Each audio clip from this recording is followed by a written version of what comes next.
Hello everybody, my name's Rick McCutcheon and welcome to PartnerTalks. Today we have a returning guest and a very important individual in the world of dynamics, Torben Kragelund.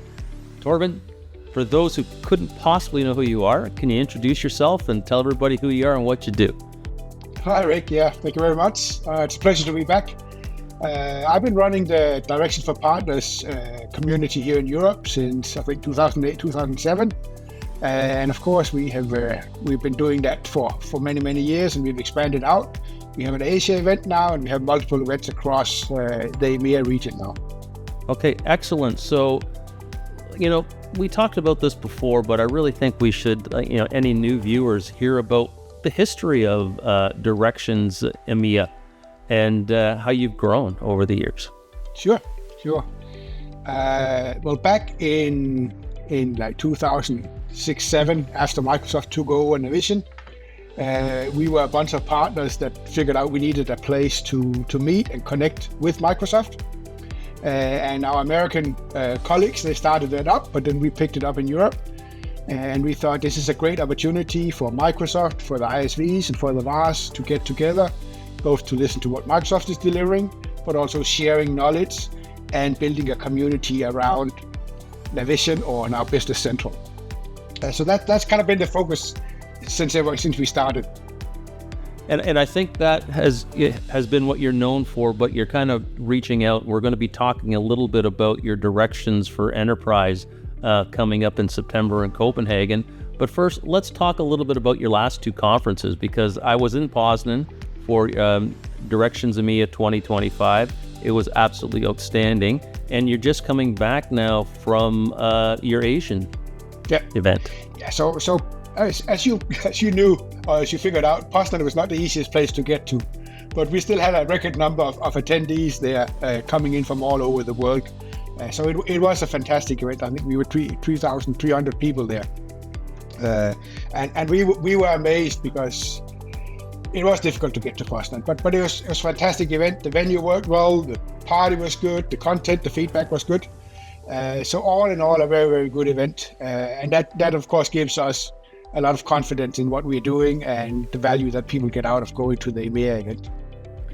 And if I could just talk about Poznań for a minute, it was a little difficult to get to. It wasn't too bad.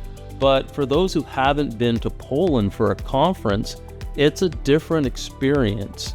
And, the food, the culture is outstanding. And everybody I spoke with or I hung around with that week had a fantastic time. I think that has been part of our success also, is that we've moved it around and then people come in from different areas and they see the different cultures. They get a different experience every time that they go.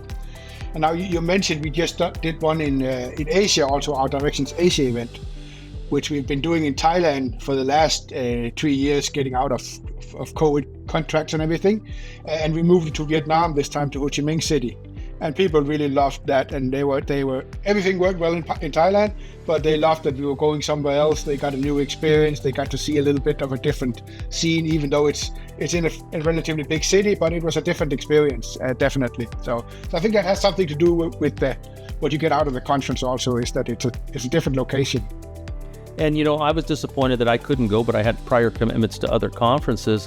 But there is a conference that when I first heard about it in Poznań that I got very excited about, is Directions is going to move to the enterprise, because BC Nav is traditionally SMB for Microsoft, and there's always been a gap in the ERP world around getting together for the enterprise product, which is really, F&O, finance, and supply chain.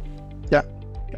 So I think what you know the partners as well as I do, and many of them have both practices. They have a BC practice and they have a finance and supply chain practice. So many of the bigger partners have been asking us over the years, why don't we do something for the finance and supply chain people, or why don't we invite them in? And we've been saying, we would like to keep our focus on Business Central. Then last year we started to talk to Microsoft about it also.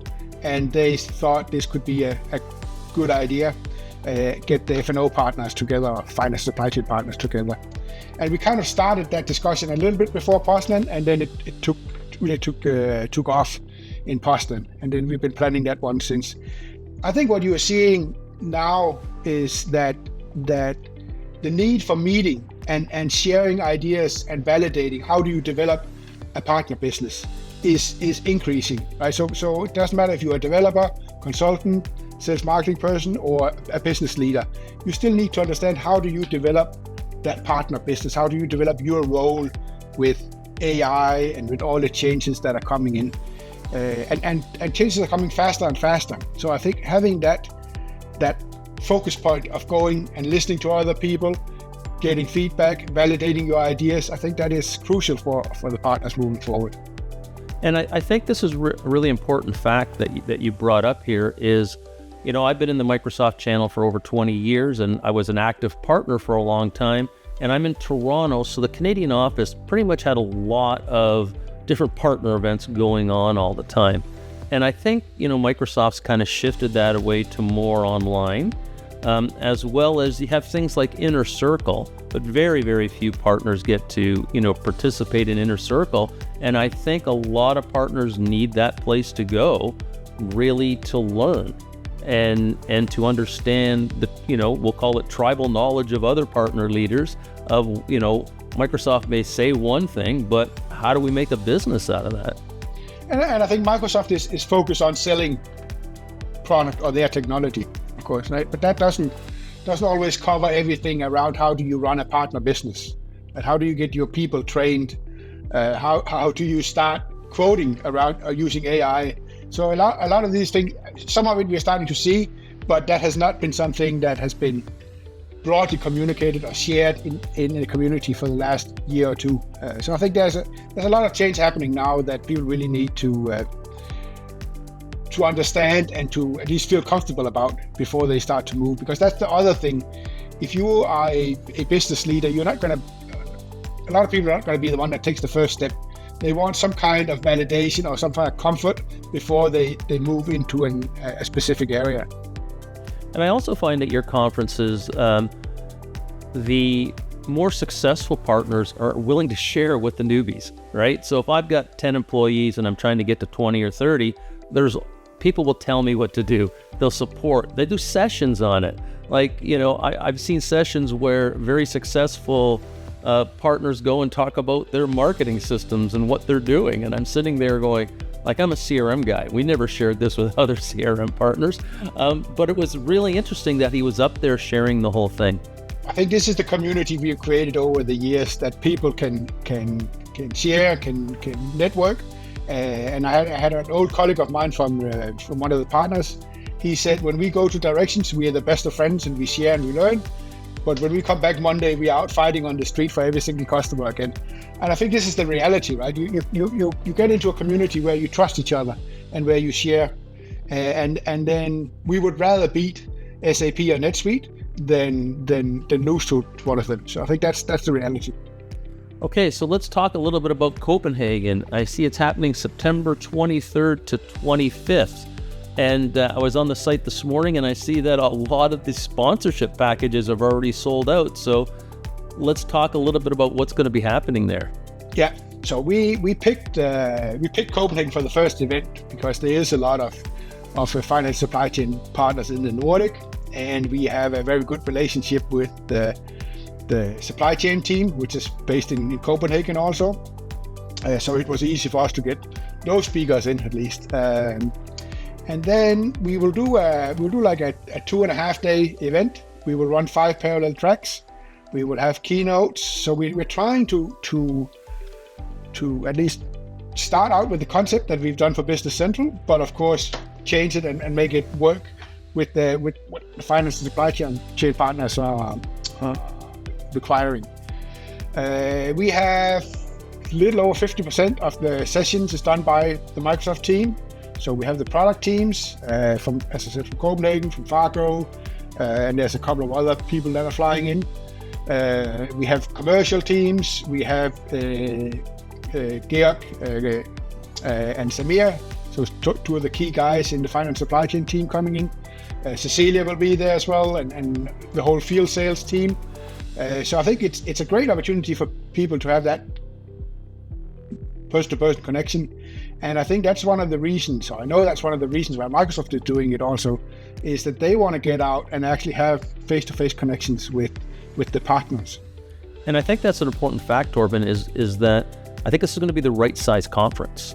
We used to do the big convergence where we'd have 6 or 8, 10,000 people in a room, and the Microsoft people would be there, but you couldn't really interact with them, or if you went up to them after their session, there was 30 people lined up to talk to them. I think this is the right size of conference that's going to make it worth me, a partner from Toronto or Texas, to go to Copenhagen, because I'm going to get access to these people. That especially is true there with the Microsoft people. But I think also with all the people that you talk to, all the partners that you connect with, they will be in the same situation as you are. We talked about Poznań before, and we said to these BC partners, should we combine it with finance supply chain partners and BC partners at the same conference? And they were like, nah, we like it being focused. We like it being partner professionals on this specific area, and then having those conversations. And I think we will see, but I think this is still the right decision to have a focused conference. Yeah, I remember back, I'm going to say 15, 18 years ago, Microsoft did do these industry conferences specifically for the AX F&O crowd, and they were very, very well attended. So yeah, I think it has to sort of stand alone.